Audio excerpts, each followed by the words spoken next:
ہم وہی کہیں گے جو ہمارا دین ہم کو بتاتا ہے. عمل کرو تو تمہارا بھلا ہے.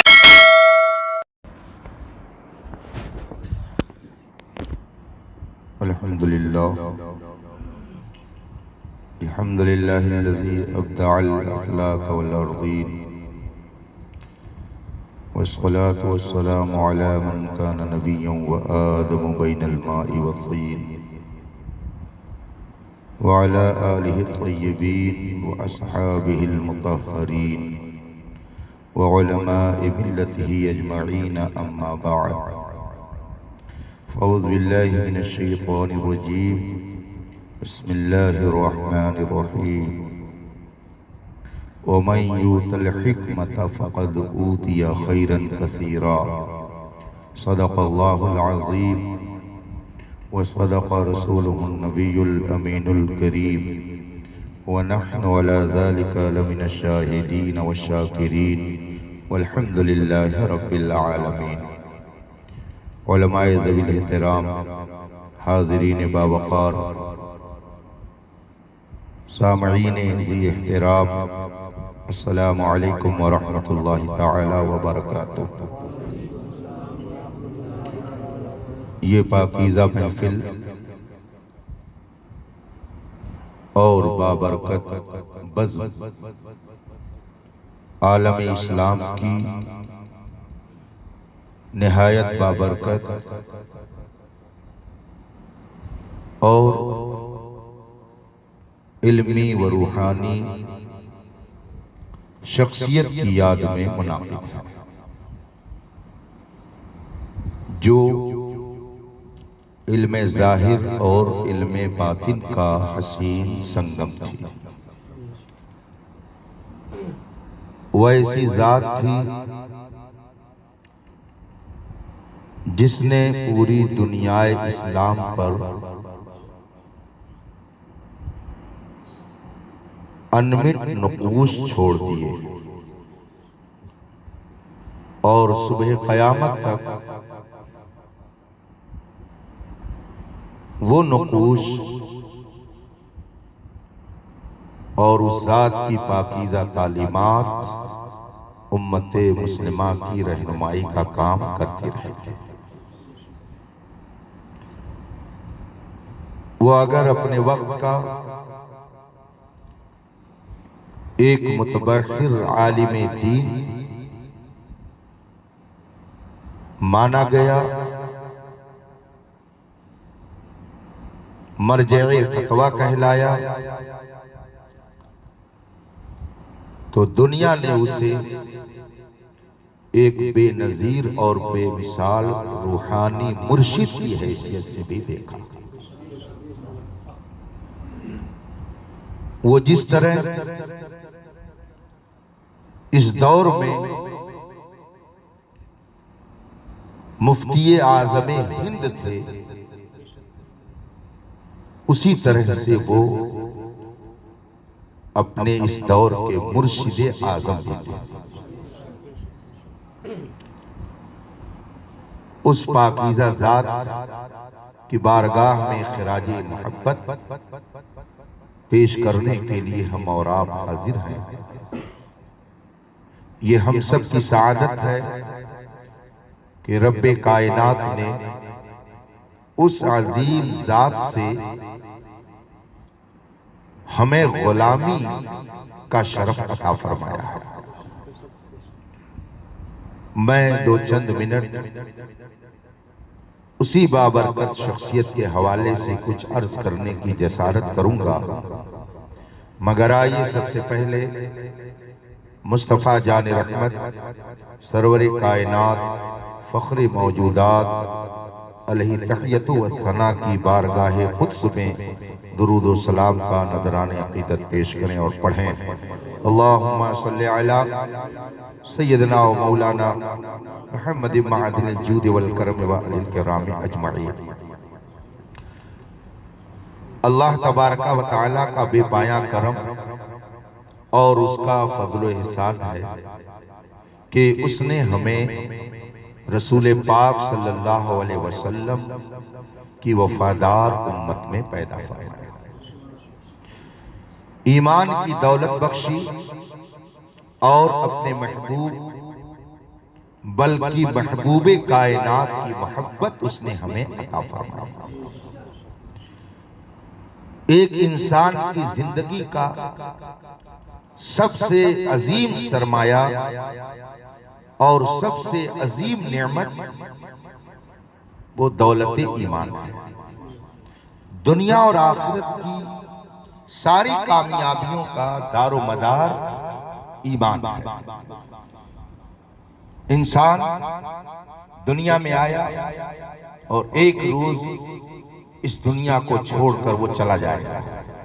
قبر کی تاریکی، قبر کی منزل، حشر کی منزل، پل صراط کی منزل، آپ تمام منزلوں کو اپنے ذہن میں رکھیں۔ بتائیے ان منزلوں پر اگر آپ کامیابی سے گزرنا چاہیں گے تو وہ کون سی روشنی آپ کے پاس ہوگی اور وہ کون سی رہنمائی ہوگی، کون سا سرمایہ ہوگا جسے لے کر آپ کامیابی سے گزر سکتے ہیں؟ تو آپ کو یہ کہنا پڑے گا کہ وہ صرف اور صرف دولت ایمان ہے، جس کی بدولت قبر کی تاریک کوٹھری بقعے نور بنے گی، جس کے صدقے میں قبر کی وحشت ختم ہوگی، جس ایمان کی بدولت محشر میں رسول پاک کی شفاعت نصیب ہوگی، جس ایمان کی بدولت پل صراط پر آسانی سے گزرنا نصیب ہوگا، جس ایمان کی بدولت جنت کی بہاریں ملیں گی، حور و غلماں کا دیدار ہوگا، حتیٰ کہ رب کائنات کا بھی دیدار ہوگا۔ یہ ساری کامیابیاں منحصر ہے ایمان پر۔ ایمان وہ عظیم سرمایہ ہے کہ جس کے بغیر دنیا اور آخرت کی حقیقی کامیابی کا تصور کیا ہی نہیں جا سکتا ہے۔ تو ان ساری کامیابیوں کا راز ایمان ہے۔ اور ایمان کیا ہے؟ اعلیٰ حضرت فرماتے ہیں اللہ کی سرتابہ قدم شان ہے یہ، انسان ہی انسان وہ انسان ہے یہ۔ قرآن تو ایمان بتاتا ہے انہیں، ایمان یہ کہتا ہے میری جان ہے۔ اس کا مطلب یہ ہے کہ ساری کامیابیوں کا راز ایمان ہے، اور ایمان کی جان مصطفیٰ جان رحمت کی ذات ہے۔ وہ جو نہ تھے تو کچھ نہ تھا، وہ جو نہ ہو تو کچھ نہ ہو، جان ہے وہ جہان کی، جان ہے تو جہان ہے۔ اس کا مطلب یہ ہوا کہ دنیا اور آخرت کی ساری کامیابیوں کا دار و مدار ذات مصطفیٰ ہے، محبت مصطفیٰ ہے، عشق رسالت ہے، جس کے اندر یہ نعمت جتنی زیادہ ہوگی اللہ و رسول کا قرب اسے اتنا ہی زیادہ نصیب ہوگا۔ پوری کائنات میں سارے انسان جتنے بھی لوگ پائے جاتے ہیں، انبیاء اور رسولان اعظام کے بعد سب سے عظیم رتبہ حضرت سیدنا صدیق اکبر رضی اللہ تعالی عنہ کو عطا ہوا۔ یہ مقام، یہ مرتبہ حضرت صدیق اکبر کو کیوں کر ملا؟ رسول پاک علیہ تحیت و ثناء ارشاد فرماتے ہیں ما فاق ابو بکر بکثرت الصلاۃ والصوم ولکن بشیء اقترا فی قلبہ۔ ابو بکر کو اگر سب پر فوقیت حاصل ہے تو کثرت نماز اور کثرت روزہ کے سبب نہیں، ان کو سب پر جو درجہ حاصل ہے، سب پر جو فوقیت ملی ہوئی ہے، وہ روزے اور نماز کی کثرت کی بنا پر نہیں، بلکہ اللہ نے ان کے دل میں ایک اسپیشل چیز رکھ دی ہے جس کی بدولت ان کا رتبہ سب سے زیادہ ہے۔ وہ دل میں کیا چیز تھی؟ وہ وہی ہے جسے ہم اور آپ معرفت خداوندی اور معرفت مصطفیٰ کہتے ہیں۔ یہ وہی نعمت ہے جس کو محبت الہی اور محبت نبوی کہتے ہیں۔ یہ ان کے اندر سب سے زیادہ تھی، اسی لیے نبیوں کے بعد، رسولوں کے بعد سب سے عظیم درجے پر فائز ہو گئے۔ یہی وہ نعمت ہے جس کو پا کر ابو بکر صدیق اکبر بنے، عمر فاروق اعظم بنے، عثمان ذو النورین بنے، اور حضرت علی مولائے کائنات بن گئے۔ اسی عظیم نعمت کی بدولت حبش کے رہنے والے بلال 1400 سال میں پوری دنیا کے اندر مسلمانوں کے دل کی دھڑکن بنے ہوئے ہیں۔ اے عشق تیرے صدقے جلنے سے چھٹے سستے، جو آگ بجھا دے گی وہ آگ لگائی ہے۔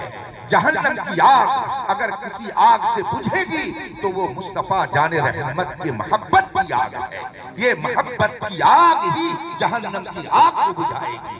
اس لیے اگر ہم اور آپ چاہتے ہیں کہ دنیا اور آخرت میں ہمیں سرخروئی نصیب ہو، اللہ و رسول کی رضا حاصل ہو، تو ہم محبت نبی اور محبت خداوندی کو اپنے دل کے اندر نہایت مستحکم طریقے سے رکھیں اور ہمیشہ اپنے ایمان کی حفاظت کی فکر کرتے رہیں۔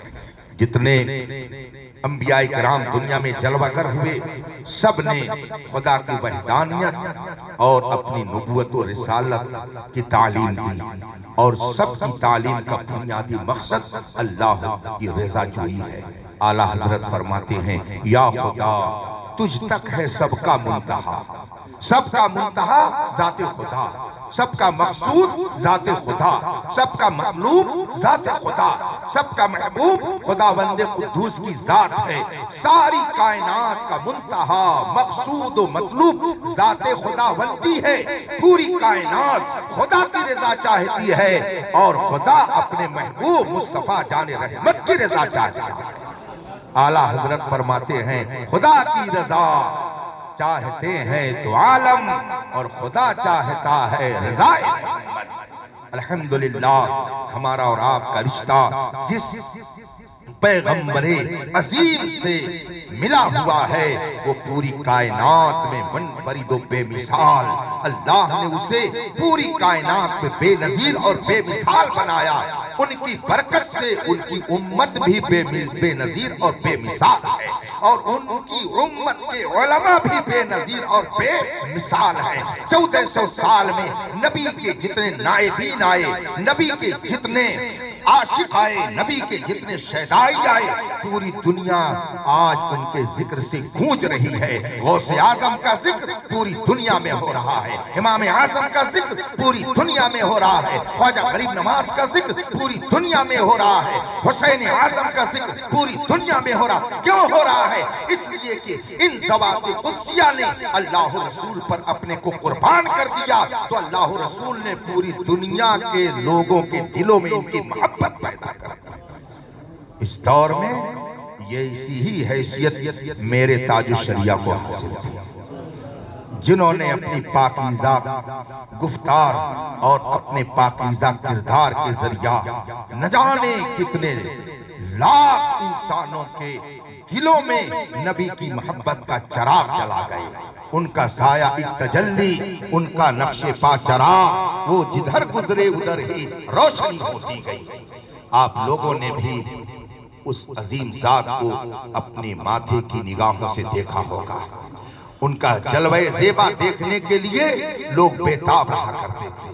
ان کے دادا جان حضور حجت الاسلام علامہ حامد رضا خان علیہ رحمت و رضوان کے بارے میں علماء نے بیان فرمایا ہے کہ رب تعالیٰ نے انہیں اتنا خوبرو اور ایسا حسین و جمیل بنایا تھا کہ نہ جانے کتنے غیر مسلموں نے ان کا چہرہ دیکھ کر کے اسلام قبول کر لیا تھا۔ وہ ذات تھی علامہ حامد رضا رحمت اللہ تعالیٰ علیہ کی، اور آپ کے نانا جان سرکار مفتی اعظم ہند جو متقی اعظم ہند تھے، اپنے زمانے میں پوری دنیا کے اندر اپنے تقوی اور طہارت کا کوئی جواب نہیں رکھتے تھے۔ جن کے نانا مفتی اعظم ہند، جن کے دادا حجت الاسلام، جن کے پردادا مجدد اسلام، ایسی عظیم تربیت میں جس نے اپنے آپ کو پروان چڑھایا، یقیناً وہ اپنے زمانے کا تاج الشریعہ ہی کہلائے گا۔ علامہ ازہری صاحب قبلہ علیہ رحمت و رضوان، جنہیں دنیا اس وقت تاج الشریعہ کے لقب سے یاد کرتے ہیں، کہیں پر انہیں شیخ الاسلام والمسلمین کہا جاتا ہے، کہیں پر انہیں محبت میں ازہری میاں کہا جاتا ہے، کہیں پر لوگ انہیں اپنے زمانے کا عارف باللہ کہتے ہیں، کوئی انہیں قطب ربانی کہتا ہے، کوئی اسلام کی سچی تصویر کہتا ہے، کوئی زہد و تقوی کا پیکر کہتا ہے، کوئی اپنے زمانے کا فقیہ اعظم کہتا ہے، کوئی اپنے وقت کا انہیں افقہ المحدثین کہتا ہے، کوئی اپنے زمانے کا امام المتقین کہتا ہے۔ یہ ساری نعمتیں اور سارے کمالات انہیں کیوں ملے؟ مصطفیٰ جان رحمت کی سچی محبت کی بدولت ملے ہیں۔ اس لیے رفیقان محترم، ہمیں اور آپ کو چاہیے کہ اللہ رسول سے اپنا رشتہ مضبوط رکھیں۔ حضور تاج الشریعہ کے شب و روز کو ہم نے دیکھا ہے، ان کی زندگی کے شب و روز جنہوں نے دیکھے ہیں وہ برملا اس بات کا اعتراف کریں گے کہ کبھی لوگوں نے انہیں خلاف شریعت کوئی قدم اٹھاتے ہوئے نہیں دیکھا۔ ان کی مجلس میں آپ 2-4 گھنٹہ بیٹھے رہیے مگر کسی کی غیبت آپ نہیں سنتے، کسی کی چغلخوری ان کی محفل میں نہیں ہوتی۔ ایک موقع پر انہوں نے ایک عالم سے فرمایا، مولانا یہ اللہ کی حکمت ہے کہ اس نے مجھے قوت سماعت اور میری قوت بصارت کم کر دی ہے، ہو سکتا ہے اس میں یہی حکمت ہو کہ میں کسی کی نہ غیبت کروں، نہ کسی کی غیبت سنوں، نہ کسی کی چغلی سنوں، نہ کسی کے خلاف بولوں، میں وہی بولتا ہوں جو شریعت کہتی ہے۔ کون مجھے کیا کہتا ہے مجھے اس سے کوئی فکر اور پرواہ نہیں ہوا کرتی ہے۔ دنیا نے دیکھا کہ حضور تاج الشریعہ پر جو لوگ تبرہ کرتے تھے، حضور تاج الشریعہ انہیں جواب میں کچھ نہیں کہتے تھے۔ یہ صابرین کا کام ہے، یہ صبر والوں کا کام ہے۔ میں کہتا ہوں حضور تاج الشریعہ پر اپنوں اور بیگانوں نے جس قدر طنز کے تیر برسائے اور تاج الشریعہ نے صبر و استقلال کے ساتھ اپنی زندگی گزاری، وہ اس زمانے کے امام الصابرین تھے۔ صرف صابر ہی نہیں بلکہ امام الصابرین تھے، صبر کرنے والوں کے وہ پیشوا اور مقتدا تھے۔ ان کی زندگی کو دیکھنے کے بعد ہمیں یہ شعور ملتا ہے کہ شریعت پر چلتے رہیے، اور مخالفت کرنے والے اگر مخالفت کرتے ہیں تو وہ کرتے کرتے خود ہی ختم ہو جائیں گے۔ آپ شریعت کی پیروی کرتے رہیے، اللہ تعالیٰ لوگوں کے دل میں آپ کی محبت خود ہی پیدا فرمائے گا۔ حضور تاج الشریعہ شب و روز جس شان سے گزارتے تھے، ان کے حاضر باشوں سے آپ معلوم کریں کہ وہ کتاب و سنت اور شریعت مطہرہ کی پاسداری میں اپنے شب و روز گزارتے تھے۔ اور ان کے زہد و تقوی کا حال یہ تھا کہ کبھی آپ نے کوئی خلاف شرع قدم نہیں اٹھایا، کسی کے خلاف آپ نے ذاتی دشمنی میں کوئی جملہ نہیں استعمال فرمایا۔ شریعت کا معاملہ جہاں تک جب آ جاتا تو کسی کی کوئی پرواہ نہیں۔ مجھے اچھی طرح سے یاد ہے ایک موقع پر حضور تاج الشریعہ عرس رضوی میں تقریر کرتے ہوئے فرمانے لگے کہ جو بھی مسلک اعلیٰ حضرت پر قائم ہے وہ میرا ہے، وہ کہیں کا ہو، اور اگر کوئی مسلک اعلیٰ حضرت سے ہٹ جائے تو اگرچہ میرا بیٹا اسجد رضا ہو مگر میں اس کو اپنا نہیں مانوں گا، اپنا اسی کو مانوں گا جو مسلک اعلیٰ حضرت پر قائم ہوگا۔ یہ حضور تاج الشریعہ کا معیار فکر تھا۔ اللہ تبارک و تعالیٰ نے انہیں تفقہ فی الدین کی دولت سے اس طرح نوازا تھا کہ بڑے بڑے مفتیان کرام، بڑے بڑے علماء، بڑے بڑے دانشور جب کسی مسئلے میں الجھ جاتے اور ان کی مشکل حل نہیں ہوتی تھی تو حل المشکلات بن کر کے حضور تاج الشریعہ تشریف لاتے تھے۔ ان کی قوت حفظ ایسی مضبوط تھی کہ وہ برسوں پہلے جن کتابوں کا مطالعہ کر چکے تھے، آخر وقت تک بہت ساری عبارتیں ان کے ذہن میں محفوظ تھیں۔